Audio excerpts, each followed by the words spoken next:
Teman-teman, sebelum nonton jangan lupa ya, klik like, subscribe, and share.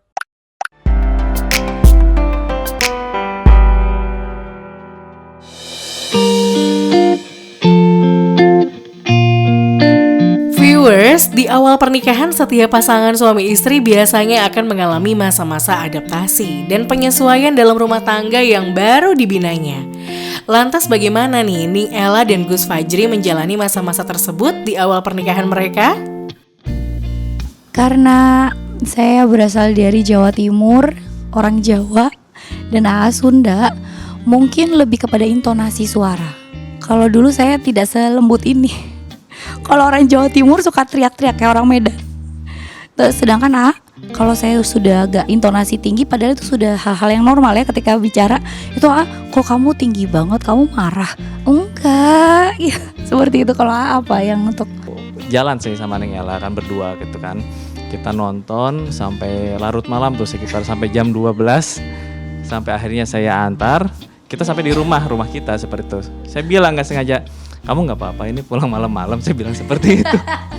kan lupa gitu kan? Lupa saya pun juga kita udah menikah lah. Aku ini kan istri kamu, dia bilang seperti itu ya nggak apa-apa. Jadi memang itu karena mungkin sangat singkat kita itu kan ya kenalnya, kemudian tidak ada pacaran sampai akhirnya ketika menikah pun ya rasa pacaran seperti. Penyesuaiannya sih lebih ke ini sih, kalau memang manja bisa dibilang memang manja sekali karena apa? Beliau ini sangat dimanjakan oleh kakak-kakaknya dan memang ya saya sendiri harus banyak mengalah, menyesuaikan seperti itu.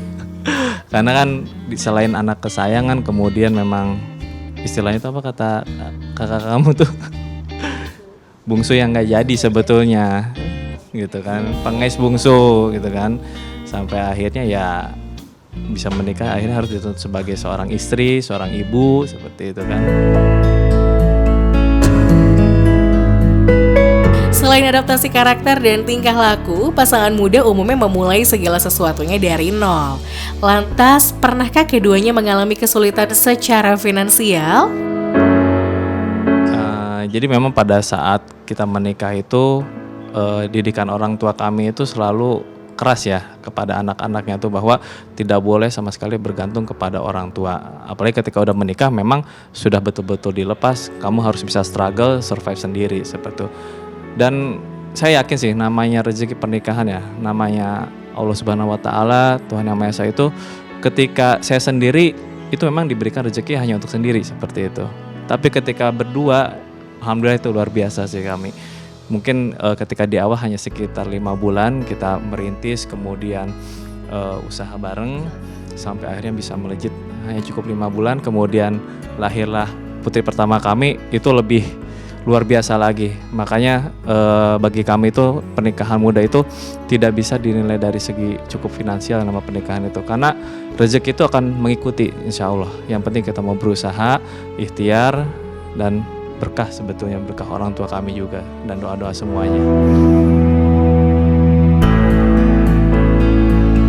Menikah di usia yang masih sangat muda, yakni 22 dan 20 tahun. Keduanya berhasil membuktikan pernikahan mereka langgeng hingga kini menginjak angka 12 tahun. Adakah rahasia di balik kelanggengan rumah tangga mereka? Iya, betul. Di umur 20 tiba-tiba dipinang oleh AA datang. Itu kaget karena kan memang persiapannya untuk secara menjadi seorang istri, menjadi seorang ibu itu kan harus matang. Dan memang pernikahan kami memang pernikahan muda, tapi insya Allah harus membuktikan kepada semuanya bahwa yang namanya nikah muda itu jika dijalani nih ya dengan baik, dengan ridho, dengan ikhlas, insya Allah akan lancar ke depan-depannya. Amin. Alhamdulillahnya itu karena memang seorang kakak yang baik di adik-adiknya, jadi mungkin sudah terbiasa ngelit. Dan memang AA itu karakternya itu memang bener-bener yang dia dia bisa membuat tenang seperti itu. Jadi sering berjalannya waktu, kita hampir 12 tahun pernikahan ya tahun ini, itu supportnya kepada saya, khidmah kepada pengajian, kepada ilmu itu semakin besar. Itu sih yang mungkin hebat sekali sebagai suami, sudah memberikan ridho, sudah memberikan izin istrinya untuk keluar ngaji dan punya jamaah di luar sana, Masya Allah.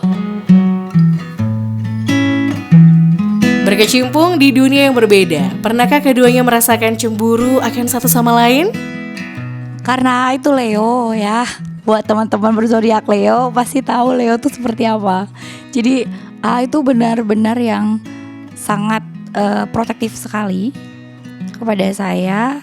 Apalagi sekarang kegiatan saya sangat banyak di luar, bahkan bisa dibilang menyaingi dia kegiatannya. Tapi alhamdulillah saya selalu memberikan keyakinan sama bahwa karena sekarang khidmah ilmu ya Pak ya, karena memang sudah khidmah ke pesantren di Jakarta dan sekitarnya, maka dari itu kepercayaannya nambah ya, karena bergelutnya di bidang agama sekarang, Insya Allah.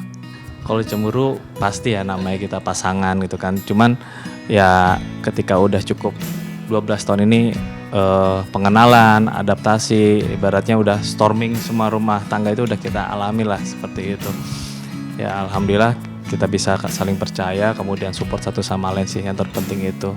Karena apa? Ketika kita ada kepercayaan, ridho dari suami, ridho dari istri, itu semua akan lancar semuanya. Karena aku tuh tipikal yang risih Mbak kalau dicek HP. Jadi dia menghargai ketika aku gak mau dicek HP-nya, ya dia mengikuti, saling menghargai aja. Ada suatu privacy ketika di handphone. Takutnya dari hal-hal kecil yang memang itu hanya hal yang biasa bisa memicu pertengkaran itu yang kita hindari.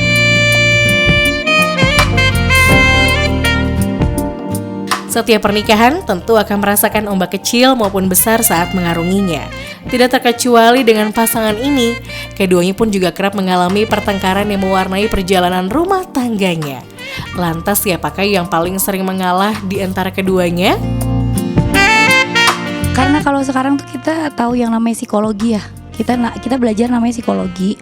Saya tahu diri saya tuh seperti apa, AA tahu diri AA seperti apa. Jadi ketika misalnya saya ngambek, AA akan langsung mengambil sesuatu tindakan yang mungkin supaya aku tuh tidak akan lama ngambeknya. Jadi untuk pasangan suami istri sebenarnya perlu ya untuk konseling psikologi. Jadi tahu ketika istrinya mau apa, suaminya mau apa, itu treatnya seperti apa, itu harus penting banget. Dan ketika AA ngambek, dia paling seneng kalau didiemin atau misalnya kayak ya sudah diberikan ayo makan yuk gitu. Itu AA paling seneng.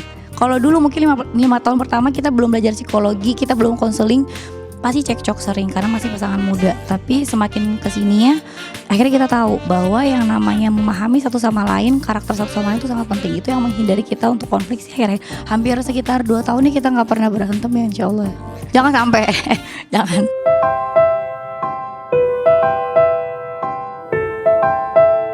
Gus Fajri dan Ning Ella memiliki prinsip dalam menjaga keutuhan rumah tangganya. Lantas, apa prinsip dasar yang diterapkan oleh pasangan ini? Sebetulnya sih kalau lebih yang saya terapkan ke Neng Ella itu lebih ke saling menghargai ya. Baik keluarga saya, keluarga Neng Ella, seperti itu.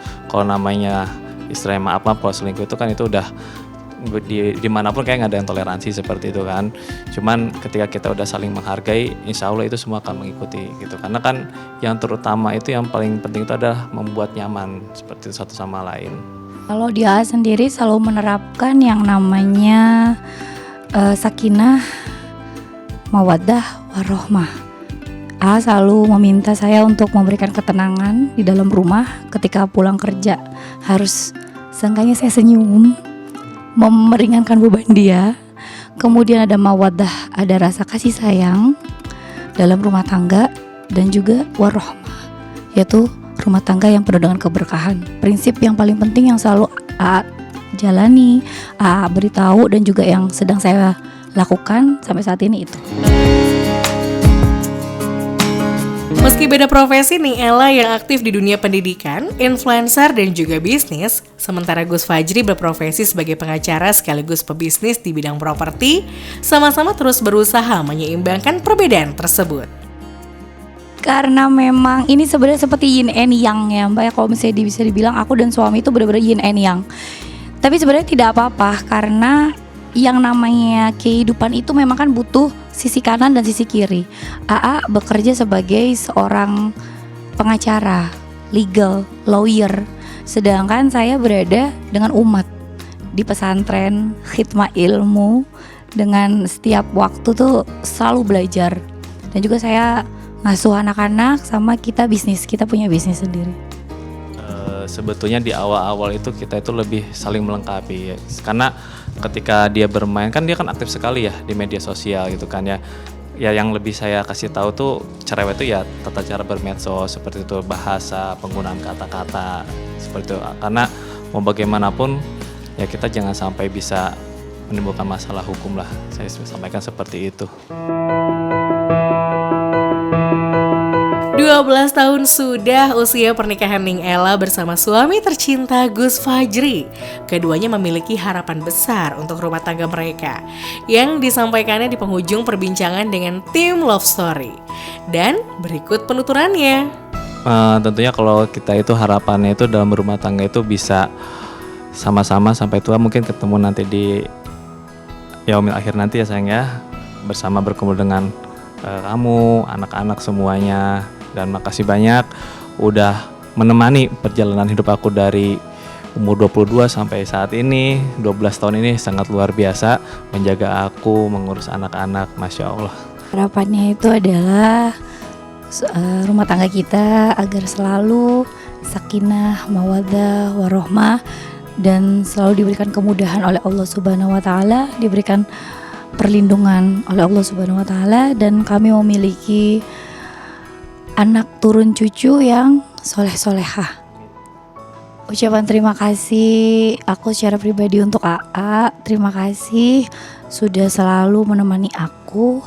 Terima kasih sudah menjadi kakak, sahabat. Terima kasih juga saat ini kurang lebih 1,5 tahun ridho, ikhlas dalam perjuangan aku, tolabul ilmu dan dakwah dengan generasi muda di Jabodetabek saat ini. Semoga Allah selalu menyehatkan AA, Allah selalu melindungi AA, Allah selalu menjaga setiap langkah AA. Ya viewers, itulah perjalanan pahit, manis, dan romantisnya kisah cinta pebisnis sekaligus influencer Ning Ella Muhammad dengan suami tercinta Fajri Filardi. Love Story akan kembali lagi dengan cerita cinta dari selebriti tanah air dan public figure lainnya. Stay tune on Love Story. Selamat Idul Fitri 1 Syawal 1445 Hijriah. Mohon maaf lahir dan batin viewers. Bye-bye.